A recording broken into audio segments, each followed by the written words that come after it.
वर्धा में शहीद भगत सिंह, राजगुरु और सुखदेव की शहादत दिवस पर कैंडल मोर्चे का आयोजन किया गया। इस मोर्चे में वीर भगत सिंह फाउंडेशन और अन्य संगठनों के पदाधिकारियों ने भाग लिया और राज्य सरकार द्वारा प्रस्तावित विशेष जन सुरक्षा अधिनियम 2014 के खिलाफ अपनी मांगे उठाई। वर्धा में शहीद भगत सिंह, राजगुरु और सुखदेव के शहादत दिवस के अवसर पर कैंडल मोर्चे का आयोजन किया गया। ये मोर्चा छत्रपति शिवाजी महाराज चौक से शुरू होकर शहीद भगत सिंह की प्रतिमा तक पहुंचा। इस आयोजन में वीर भगत सिंह फाउंडेशन और कई अन्य संगठनों के पदाधिकारी और युवा बड़ी संख्या में शामिल हुए।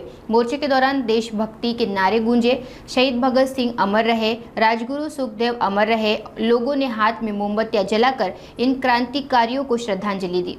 कॅन्डल मार्च निघत आहे। आजकालचे जे लोक आहेत जे आपल्या हक्कासाठी लढत नाही, जे 23 वर्षाचे मुलं होते, जे युवा होते, ते 15 आणि 16 वर्षाच्या वयामध्ये किसान आणि मजदूराचा विचार करायचे, पण आज ते मुलं ते नाही करायचे। म्हणून आमचं हे हक्क तेच आहे की सर्वांनी सर्वांना सोबत घेऊन चालावे आणि हेच आहे। आणि जे शहीद झाले आपल्या देशासाठी त्यांचा जो बलिदान आहे म्हणून हे आज आम्ही कॅन्डल मार्चची यात्रा पैदल यात्रा करत आहोत। फाउंडेशन वीर भगत सिंग फाउंडेशन तर्फे हे आयोजन करण्यात आलेलं आहे। आज वीर भगत सिंग फाउंडेशन तर्फे बलिदान दिनानिमित्त आपल्या वीरांनी जे स्वातंत्र्यासाठी बलिदान दिलं त्याची आठवण आजच्या युवा पिढीला आणि आजच्या समाजाला झाली पाहिजे।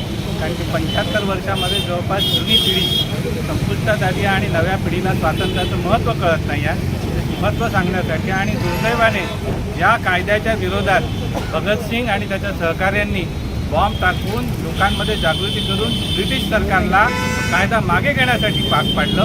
तशाच प्रकारचा कायदा महाराष्ट्र सरकार माननीय देवेंद्र फडणवीस अशा पद्धतीचा जनविशेष सुरक्षा कायद्याच्या नावाखाली व्यक्ती स्वातंत्र्य, अभिव्यक्ती स्वातंत्र्य आणि खास करून स्वातंत्र्याची गळचेपी करणारा कायदा आणतात आहे। त्याचा विरोध करण्यासाठी म्हणून आज सिम्बॉलिक आम्ही आजपासून केलेला आहे आणि म्हणून लोकांमध्ये जनजागृती करण्यासाठी म्हणून ही कॅन्डल यात्रा आज काढलेली आहे। आणि या निमित्ताने लोकांच्या डोक्यात प्रकाश पडावा आणि आपल्या स्वातंत्र्यासाठी पुन्हा एकदा जागृत होण्यासाठी म्हणून ही कॅन्डल मार्च काढली।